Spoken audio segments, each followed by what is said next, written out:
Bien, bonjour à tous et merci à Vincent Lindon d'avoir finalement, en parlant de hypocondrie, introduit la question de la psychiatrie. Alors moi, je suis psychiatre, effectivement, comme l'a dit Gilles à l'instant, et je suis psychiatre d'enfants et d'adolescents. Donc dans un hôpital qui vous a été décrit de manière très réaliste à l'instant, mais vous avez oublié le service de pédopsychiatrie, cher ami. Et pour cause, c'est un peu le village de Gaulois qui réside dans un hôpital d'adultes. Et c'est vrai que c'est une anomalie, d'ailleurs, ça fait 20 ans que je suis chef de service et que j'entends que je dois déménager, mais je vais finir par déménager, puisque c'est prévu, je dois partir à Trousseau. Mais néanmoins, de fréquenter le monde des adultes pour un enfant, puisque je représente les enfants qui sont accueillis dans mon service, c'est normal, puisque tous les enfants sont avec leurs parents. D'ailleurs, il y a été fait référence au père médecin à l'instant. Et l'essence même d'être enfant, pour la question de la vulnérabilité, c'est l'état même de l'enfant d'être vulnérable. D'ailleurs, pour les tout petits, ils n'ont même pas le langage. On dit infants en latin, parce qu'on fait tous les âges, du bébé jusqu'aux adolescents qui transitionnent à l'âge adulte. Et donc, c'est vrai qu'il y a des hasards, et je crois beaucoup aux hasards signifiants. C'est vrai que quand Gilles m'a dit que le thème de la journée cœur, qui maintenant c'est la 2e ou 3e édition, je crois, ou peut-être même 5e, ou je ne sais plus, 6e, voilà.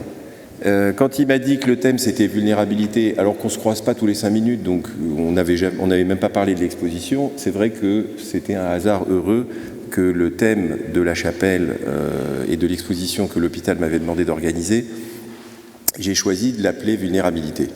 Pourquoi vulnérabilité ? Parce que je crois que c'est assez consensuel. Et d'ailleurs, historiquement parlant, l'hôpital était pour les personnes vulnérables. Alors aujourd'hui, la médecine a fait des progrès. Bien sûr, on est devenus des techniciens. Alors, dans mon domaine, on est des besogneux, pas très techniques, à vrai dire. Donc nous, on est encore restés au Moyen-Âge. Mais néanmoins, l'hôpital, il y a des grosses machines, il y a de la recherche, il y a des gens qui pensent, qui sont tout à fait importants. Et puis, on oublie que même avec cette technicité, l'hôpital reste le lieu des vulnérables. D'abord parce que l'état d'être malade, c'est un état de vulnérabilité, ça a été très bien évoqué. Le fait de ne pas être dans son contexte à soi, c'est une forme d'insécurité et donc une vulnérabilité. Et puis, il y a toutes sortes de vulnérabilités qu'on traverse dans les hôpitaux, et à titre personnel, puisque c'est une réunion où on parle aussi un petit peu de soi. Il se trouve que j'ai une fille qui a été très très très malade et je me suis retrouvé, non pas docteur, mais parent d'une enfant malade en réanimation, dans les hôpitaux, etc. Et même si je croyais avoir un tout petit peu d'empathie pour les familles et les enfants dans mon métier, finalement, après cette expérience, je me suis dit que je n'en avais pas beaucoup d'empathie. Parce que moi qui croyais que c'était facile de se mettre à la place des autres, en fait, c'est probablement une des choses les plus difficiles qui soit. Parce que l'empathie la plus complète, c'est pas seulement une empathie intellectuelle, vous savez, les déclarations d'intention, mon éthique, mon machin, mon truc, du matin au soir, j'entends ça. De mon point de vue, la vraie éthique, c'est celle qui s'incarne dans tout le quotidien d'une vie hospitalière. Et tout le quotidien d'une vie hospitalière, c'est des petits détails, être à l'heure, être courtois, être tendre. Combien on s'interdit tout ça dans les hôpitaux ? Alors que les gens le sont profondément, au bout du compte. Donc cette expo vulnérable, c'est ça qu'elle essaye de raconter. Et il m'arrive, avec les étudiants, d'expliquer ce que peut être justement l'angoisse en parlant du cœur. Pourquoi ? Parce que le cœur, comme le poumon d'ailleurs, il y a une œuvre respiration que peut-être vous verrez après ou pendant la pause, ou à un autre moment de votre vie. L'expo dure 3 mois. Ce sont des organes en fait qu'on oublie. C'est des organes avec lesquels on est en permanence, parce qu'on les entend ou on les sent bouger, mais on les oublie, au sens où, quand ils font ce qu'on attend d'eux, on les oublie. C'est totalement inconscient. Par contre, dès qu'on a une arythmie, qu'elle soit cardiaque ou respiratoire, là, l'angoisse arrive. Parce qu'on sent dans son corps une forme d'insécurité, une forme d'anomalie. Et là, on se rappelle qu'on a un corps. Et finalement, c'est ce va-et-vient qui est consubstantiel de la condition humaine. On fait les choses, on oublie qu'on est tous des êtres mortels et qu'on finira poussière, on est dans une église, et on croit à la magie, à soi, aux autres, à sa grandeur, à tout ce que vous voulez. Donc on a souhaité dans cette exposition, je dis « on » au pluriel, parce que c'est vrai que je me suis retrouvé un peu à toutes les places dans cette exposition, d'abord parce que c'est une exposition gratuite, totalement bénévole. La plupart des artistes qui sont là l'ont fait bénévolement. La plupart des œuvres que vous voyez ont été prêtées par des galeries ou des institutions non muséales, parce que le musée de la culture, les structures muséales qui dépendent du ministère de la Culture sont très difficiles à mobiliser pour les hôpitaux. Moi, j'ai l'habitude d'appeler le ministère de la Culture le ministère de l'exclusion. Vous savez, il parle des malades et des handicapés comme les publics empêchés, comme si le mot handicap était déjà trop dur pour leur vocabulaire, de gens subtils et sensibles. Donc, on a fait cette exposition sur un mode extrêmement collectif, même si je me suis retrouvé un petit peu à toutes les places, pour des raisons d'organisation et d'efficacité, à la fois commissaire, producteur même de l'exposition, parce qu'il fallait quand même de l'argent pour faire tout ce que vous allez voir. Et puis, également artiste, ça a été dit par Gilles, parce que j'aime bien les arts plastiques, et je fais de la peinture et de la sculpture depuis que je suis tout petit, et je n'ai pas arrêté parce que je suis devenu professeur de médecine. J'ai continué. Alors, c'est ce que je voulais vous présenter l'exposition, pas par rapport, peut-être je ferai des commentaires sur la vulnérabilité, mais juste sur les artistes que vous allez voir dans l'exposition et par groupe d'artistes, et éventuellement vous pourrez me poser des questions, c'est pas très long. Il y a une partie dans cette exposition qui est une partie ethnographique et historique. Et ça, c'était une commande pour l'exposition à Francine Saillant et Camille Courrier. Parce que cet hôpital, au-delà d'être un hôpital d'une certaine taille et extrêmement technologique aujourd'hui et technique, puisqu'il y a quasiment toutes les disciplines, je ne sais pas si c'est le plus grand hôpital d'Europe, mais peut-être pas loin. C'est ça, c'est ce qu'on dit. Hein. Mais je n'ai pas vérifié, je crois, je répète là. En même temps, c'était l'hôpital des femmes ici, essentiellement, puisque c'était... Les vulnérabilités à l'époque étaient séparées. Il y avait les hommes à Bicêtre et les femmes à la Salpêtrière. Et donc, il y a toute une histoire autour des femmes et autour de Charcot. Vous verrez qu'il y a des images, parce que Charcot, c'est le 200e anniversaire de sa naissance, aujourd'hui. Et donc, l'hôpital m'a demandé, en filigrane de l'exposition, d'évoquer sa naissance. J'avais organisé déjà il y a 10 ans une exposition qui s'appelait Charcot, une vie en images, où là, elle était consacrée à Charcot pour les 400 ans, je crois, de l'hôpital. Et donc là, on n'a fait que rappeler sa présence par des images que vous voyez en hauteur, mais aussi avec les films et le travail de Lise Magic Laser, dont je vous parlerai dans un instant. Et j'ai essayé, même si l'expo parle de la vulnérabilité plutôt de la maladie mentale, parce que c'est quand même mon métier, l'hôpital m'a demandé d'ouvrir un petit peu, donc il y a quand même une œuvre qui parle de poumons, respiration, et puis un travail qui a été fait dans une unité de soins palliatifs, parce que l'hôpital, c'est aussi un lieu où on est confronté à la mort. On oublie parfois, parce que la médecine a fait des progrès, qu'on retarde finalement la mort. C'est le mieux qu'on puisse faire quand on est médecin. Hein, parfois on guérit, mais au bout du compte, quand on regarde ce qui se passe, tout le monde finit par mourir. Donc on ne fait que retarder la mort. Mais le fait d'avoir réussi à retarder la mort fait que parfois on a du mal à en parler dans les hôpitaux. Et pourtant, c'est aussi un moment de vulnérabilité au cours d'une maladie, d'être confronté à l'idée de la mort, voire à sa propre mort. Et c'est aussi une complexité dans une médecine qui est devenue extrêmement technique, d'accompagner finalement les personnes qui sont en fin de vie. Et d'ailleurs, encore, il y a eu toute une série de discussions dans des projets de loi divers et variés. Alors, l'art dans tout ça, et après on va parler de l'exposition. Pour moi, l'art, il a 3 fonctions. Une qui est assez évidente, et je pense que vous partagez, c'est l'idée de faire du beau.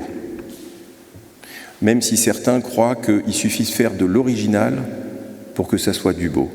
De mon point de vue, c'est un travestissement de ce qu'est l'art. D'ailleurs, beaucoup dans les arts plastiques font référence à Marcel Duchamp, mais Marcel Duchamp distinguait les gestes d'art et les œuvres d'art. Le problème, c'est qu'aujourd'hui, beaucoup dans l'art contemporain pensent que quand on a fait un truc original, le geste d'art, donc, ça devient une œuvre d'art comme si de rien n'était. Mais non, c'est jamais ce qu'a écrit Duchamp, et c'est à mon sens, une perversion de sa pensée. Mais c'est devenu quelque chose de très accepté dans la plupart des musées. Donc faire du beau. Deuxième fonction, qui est une fonction que les psys, et en particulier les psychanalystes, mais pas seulement, sur lesquels ils ont beaucoup insisté, c'est le fait que ça permet de sublimer, de déplacer une souffrance, une anxiété, et c'est peut-être le cas de Vincent, je ne sais pas, quand vous jouez et que vous exprimez votre art, peut-être que ça vous fait du bien aussi, j'espère, au-delà d'être un métier. C'est donc l'idée de sublimer pour finalement sortir de son marasme et aller mieux, se faire du plaisir en finalement faisant. Et il y a un troisième niveau dont on parle beaucoup moins et qui pour moi est extrêmement important en tant que psychiatre responsable d'une institution, c'est le côté culturel et collectif. Il y a aussi dans l'art une dimension qui cimente la collectivité, qui fait communion. On est dans une église, encore une fois. Et d'ailleurs, je prends souvent comme exemple, pour le montrer, la question de la musique. Là, c'est une exposition d'art plastique, mais il y a énormément d'activités dans mon service aussi de musique. Et en musique, les effets culturels, on les sent tout de suite. Nous, par exemple, en Occident, on écoute de la musique au mieux avec des demi-tons. Quand on écoute de la musique arabe ou de la musique asiatique, eux, ils ont le quart de ton. On a l'impression que ça sonne faux avec nos oreilles. Pourquoi ? Parce que nos oreilles ont été formatées comme ça. Et on ne sait pas écouter de la musique qui a du quart de ton. Il faut un entraînement. Et d'une certaine manière, c'est plus sophistiqué d'aller jusqu'au quart de ton, parce que la gamme chromatique est beaucoup plus riche. Donc en Occident, on considère que ça sonne faux, alors qu'en Asie, on considère que ça sonne juste. Et ça, c'est culturel. Si on avait été élevé en Asie, on aurait appris le quart de ton petit et on y serait habitué. Et c'est vrai aussi pour les arts plastiques, c'est vrai aussi pour le cinéma, c'est vrai aussi pour le théâtre. L'art fait cohésion culturelle, c'est un signifiant culturel qui est extrêmement fort. Et donc, dans un service comme le mien, qui prend des patients extrêmement sévères, souvent enfermés, la période de leur hospitalisation, si vous avez vu le film Hors Norme de Nakache et Toledano, c'est une unité de mon service dont il est question, Usidatu, même si je n'ai pas tenu à ce que ça soit visible dans le film. Mais c'est extrêmement important, justement, d'amener des choses de la vie extérieure, donc l'art, au sein de l'hôpital, au sein des services, pas seulement de l'hôpital, parce que là, finalement, quand on est dans la chapelle, on est un peu à distance des services quand même. Mais c'est tout un cheminement. Et puis, je suis vraiment heureux quand on arrive à sortir aussi de l'hôpital, c'est-à-dire que ce qui a été fait dans l'hôpital arrive à sortir et à être montré, si possible, quand c'est du travail des enfants. Et je vous montrerai des exemples. Allez, j'en viens à l'expo, parce que je vous ai saoulé. Qu'est-ce qu'on y trouve ? Rapidement, puisque j'ai commencé par l'art et la santé mentale, des artistes qu'on dit d'art brut. Alors la définition là que j'ai, c'est une définition un peu restrictive, parce que l'art brut, c'est pas l'objet du propos d'aujourd'hui, mais il y a des définitions extensives, il suffit de pas être connu pour dire que c'est de l'art brut, enfin bon. Là, vous avez 5 artistes d'art brut qui sont parmi les plus reconnus pour leur qualité artistique. André Robillard, qui est un peu la star française nationale avec ses Kalachnikov, vous en avez une série. Shinichi Sawada, qui est un patient autiste, qui est boulanger à mi-temps, accompagné parce qu'il a de grosses difficultés, c'est un autiste avec très peu de langage, et l'après-midi il est céramiste et il fait des créatures, vous en avez 5 qui sont exposées dans la chapelle du Mont-Sauveur, qui sont absolument magnifiques, qui sont dans tous les musées du monde. Dan Miller, c'est un autiste canadien qui lui a été exposé au MoMA, donc tout à fait reconnu comme artiste d'art brut. Miroslav Tichy, c'est un photographe tchèque. À mon sens, sa seule hospitalisation, je ne suis pas certaine qu'elle soit une hospitalisation justifiée pour des raisons de santé mentale, mais vous savez, à l'époque, dans les pays de l'Est, on était hospitalisé en psychiatrie, parfois pour des raisons un peu politiques. Donc je n'ai pas été vérifié, mais il n'y est pas resté longtemps en tout cas. Et son travail, qui a été découvert finalement après sa mort, c'est un travail où toutes les photos, c'est pour ça qu'elles ont un climat si particulier, sont des photos expérimentales, au sens où il construisait ses appareils photo. Dans une société où on fait clic-clic avec les téléphones portables, vous voyez l'atypie. cité. Et il a photographié que des femmes. Il devait les aimer quand même. Les femmes qui sont aussi des personnes vulnérables. Comme vous le savez, il y a beaucoup d'inégalités entre hommes et femmes, et en ça aussi c'est une vulnérabilité. Tomasz Machynski, c'est l'inventeur du selfie, artiste polonais, lui aussi totalement inconnu jusqu'à sa mort, qui a inventé le selfie dans les années 60, donc il faisait ça avec un miroir, il se regardait dedans, il se transvestissait. C'est un orphelin de guerre polonais. Et vous savez, à l'époque, après la guerre, il y a eu des adoptions internationales. Et il avait été adopté par une actrice hollywoodienne qui n'a pas fait une grande carrière, mais qui était assez jolie et qui lui avait envoyé une photo avec marqué « Maman ». Et il n'a eu de cesse, finalement, pendant toute sa vie, de rêver d'Hollywood sur ce mode-là. Et il était, par ailleurs, mécanicien auto pour gagner sa vie et vivre correctement, donc, en Pologne, à l'époque du rideau de fer. Après, il a connu l'ouverture et fait des photos probablement différentes, mais celles qui sont montrées sont des anciennes photos qui sont en noir et blanc. Alors, c'est aussi une exposition avec des artistes très reconnus internationalement. Bon, le plus connu, c'est Dubuffet, l'inventeur de l'art brut. Alors, j'ai profité de mes relations avec la Fondation Renaud pour obtenir donc 2 grands Dubuffet du roman burlesque, qui est un roman en sculpture, enfin, ou en bas-relief de Dubuffet. Donc il y a 16 pages, donc on ne pouvait pas montrer les 16 pages dans la chapelle, mais on en montre 2, dont celle-ci qui est, je trouve, une des plus belles pages du roman burlesque. Vous avez Johan Créten, qui est un immense artiste, qui fait beaucoup de céramique, mais pas seulement, et qui nous a mis donc cet grand oiseau à l'extérieur de la chapelle, qu'il a appelé The Tempest en référence à la tempête de Shakespeare. Et je lui ai dit, une chose qu'il ne savait pas, que Charcot, dans sa maison de campagne, qui est à Neuilly et qui existe toujours, parce que la famille Charcot est une famille qui a gardé le bureau que vous pouvez voir dans un film qui sera dans la salle de cinéma de l'exposition, avait dans son bureau personnel les vers de la tempête de Shakespeare où il est question du rêve. Il y a une scène où on parle du rêve, etc. Il était fasciné par l'inconscient et les rêves, Charcot, et donc il avait fait écrire ça au plafond de chez lui. Donc vous avez Michel Nedjar, qui a beaucoup travaillé sur la Shoah et sur le traumatisme, qui est un immense artiste d'art brut aussi. Donc vous avez Et puis, j'ai montré en photo, parce que c'était impossible à emprunter à Beaubourg, le manteau d'Étienne Martin, qui est considéré comme la première sculpture en tissu par les historiens de l'art. Mais je l'ai montré à côté, vous le voyez ici, du manteau de Bispo da Rosario, qui était un mystique brésilien qui a vécu toute sa vie en hôpital psychiatrique à Rio et qui avait fait ce manteau pour se présenter le jour du jugement dernier, puisque c'était dans son délire mystique. Et je ne sais pas si... Vous le verrez en grand, hein, la comparaison est sidérante. Et il n'est pas daté, mais vu la période d'hospitalisation de Bispo, on peut imaginer qu'il a été fait quasiment à la même période que celui de Étienne Martin, alors qu'il était dans un hôpital psychiatrique et que jamais personne ne l'a connu, puisqu'il a été découvert quasiment après sa mort. Et aujourd'hui, c'est un trésor national brésilien, Bispo da Rosario. Alors, vous avez aussi des artistes-chercheurs. Pardon, parce que quand je me rapproche du micro, j'ai l'impression que ça hurle. Il y a une œuvre, celle qui est dans le cœur, qui est de Francine Saillant et Camille Courrier, qui s'appelle Insoumission.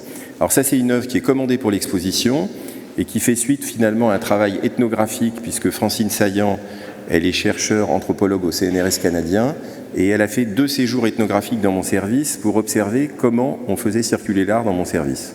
Et puis finalement, c'est en discutant avec elle qu'on a eu ce projet d'exposition, et elle a proposé de mettre des images au sol qu'on a scénographiées de manière extrêmement gigantesque pour occuper le cœur, qui sont toutes des images de personnes qui ont vécu un certain temps dans des hôpitaux psychiatriques.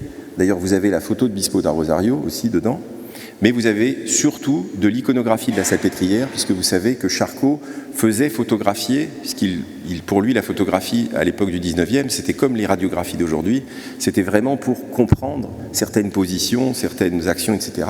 Et donc, il y a une iconographie de la Salpêtrière du 19e siècle qui est absolument incroyable, toujours étudiée, qu'elle a utilisée et magnifiée.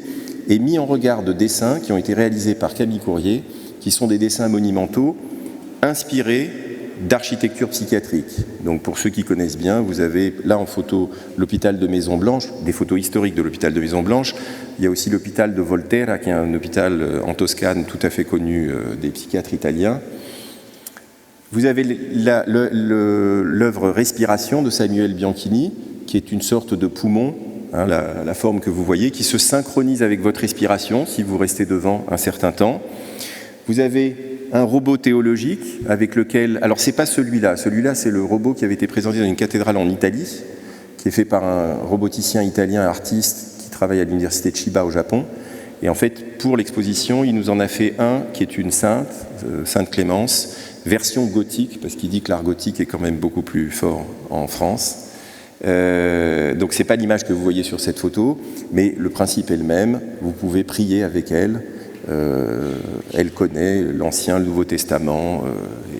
Bon, on a un petit problème d'Internet dans l'Église, par contre, qu'ils n'avaient pas prévu, parce qu'effectivement, on n'a pas de réseau dans l'Église.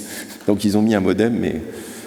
Et puis, l'œuvre de François-Joseph Lapointe, qui est un artiste canadien et chercheur en microbiote, biologiste. Et donc là, vous avez une Madone à enfant qui donne le sein, et toutes les images sont construites à partir d'images algorithmiques, de microbiotes, de lait, de femmes qui ont accouché par voie basse ou par césarienne.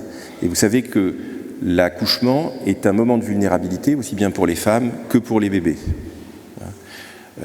Et donc on l'a mis dans une petite chapelle, la nef coupée, où il y a une vierge allaitante dans l'église, donc les deux, le robot Santo et la pièce se font la discussion.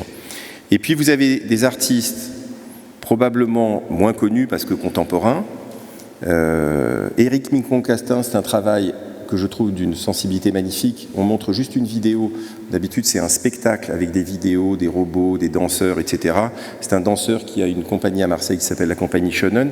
Et ce travail a été extrêmement connu au Japon, puisqu'il a envoyé des danseurs avec des éducateurs qui s'occupent des hikikomori, c'est les adolescents qui, vous savez, restent chez eux, repliés du monde, jusqu'à 25-26 ans parfois, et donc il en a fait sortir un certain nombre grâce à la danse. Olga Caldas, qui a travaillé aussi sur la mémoire et la Shoah, vous voyez, sur des photos des corps. Laure Vasconi, qui est une photographe qui a travaillé en résidence dans le seul centre d'art contemporain financé par le ministère de la Culture pour les personnes avec handicap, qui est à Morlaix. C'est pas l'endroit forcément le plus simple d'accès en termes culturels, mais c'est probablement pas totalement non signifiant. Et c'est essentiellement un centre d'art contemporain pour les arts de la scène, donc ils ont une troupe d'acteurs avec handicap, et donc il y a toute une série de photos qui s'appellent Les Extraordinaires, que vous voyez à l'entrée de la chapelle. Marc Anselmi, qui est un peintre qui a travaillé sur ses souvenirs d'enfance, parce qu'il habitait une maison qui était mitoyenne d'une cour de prison, et donc enfant il entendait les prisonniers s'insulter, se bagarrer, se menacer, etc.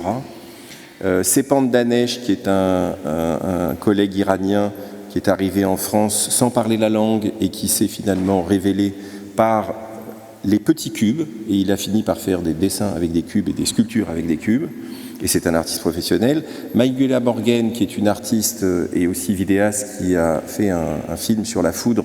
On montre Pathos Matos qui raconte la mélancolie et la guérison par une forme de foudre qui est les électrochocs, puisque ça reste le meilleur traitement de la dépression. Seul ou accompagné, alors là j'ai un conflit d'intérêt dans le choix de cette artiste, puisque c'est ma fille, Léa, mais elle est photographe, et elle avait fait, quand elle était en bac pro photo, le choix de faire un reportage dans l'unité de soins palliatifs de l'hôpital. Donc la moitié des personnes sont décédées aujourd'hui, parce que ça date un peu. Et en même temps, je trouvais que c'était intéressant qu'une adolescente se confronte aussi à la mort, parce que les adolescents n'en parlent pas beaucoup aujourd'hui, même s'ils sont très angoissés de manière générale, et peut-être plus qu'avant. Et puis, Liz Magic Laser, qui est une artiste américaine, qui a fait un travail sur Charcot dans un film qui s'appelle Convulsive State, qu'on présente dans la salle de cinéma, et qui avait aussi fait donc cette installation qui s'appelle Exorciste, que vous n'allez pas voir dans les meilleures conditions aujourd'hui, parce que je ne sais pas pourquoi quelqu'un a rallumé la chapelle de la Vierge où elle est installée, où normalement c'est éteint pour qu'on voit mieux les vidéos.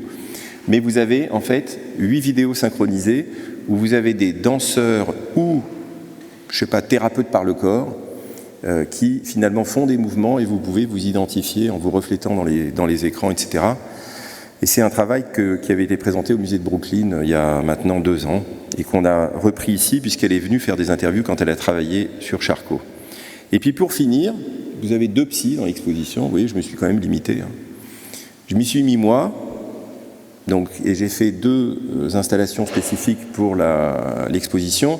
Une qui s'appelle Fantôme, qui n'est pas exactement comme dans la photo là, parce que ça c'était des essais, mais qui sont des coussins avec des coussins en acier avec des têtes que vous voyez qui ont moulé les coussins, pour rappeler justement que dans les églises on honore les morts et qu'on a tous des visages dont on se souvient. Et c'était aussi pour rappeler le travail ethnographique qui avait été fait par Francine Saillant dans le chœur, puisque moi je suis juste de l'autre côté. Et puis Jacques Soisson, qui est un des premiers artistes thérapeutes pour enfants, et qui avait fait dans les années 50 la première exposition de dessins d'enfants, dont Jean Dubuffet, qui à l'époque n'était pas un artiste hyper connu, parce qu'on est dans les années 50, avait réalisé la préface du catalogue. Et Jean Dubuffet a correspondu toute sa vie avec Jacques Soisson. Jacques Soisson faisait partie d'ailleurs de l'association des artistes d'art brut qu'avait créé Jean Dubuffet. Et en fait, avec la fondation Jean Dubuffet, on montre aussi une partie de leur correspondance, des cartes de vœux qui s'envoyaient, ou des lettres qui s'envoyaient. Vous verrez, ils faisaient des petits dessins dessus. C'est absolument... Enfin, on fait plus ça aujourd'hui. C'est au mieux un SMS ou un réseau social, même si certains résistent, j'ai entendu tout à l'heure. Et donc, on montre aussi une sélection de peintures de Jacques Soisson que m'ont prêté leurs enfants. Voilà un petit peu la présentation de cette exposition, et s'il y en a qui veulent, peut-être probablement pas pour un groupe de 200, je veux bien circuler avec ceux qui veulent dans l'exposition, parce que c'est peut-être mieux que de répondre aux questions, mais je suis aussi prêt à prendre des questions si on a encore un peu de temps, parce que j'ai peut-être beaucoup parlé. Je ne sais pas.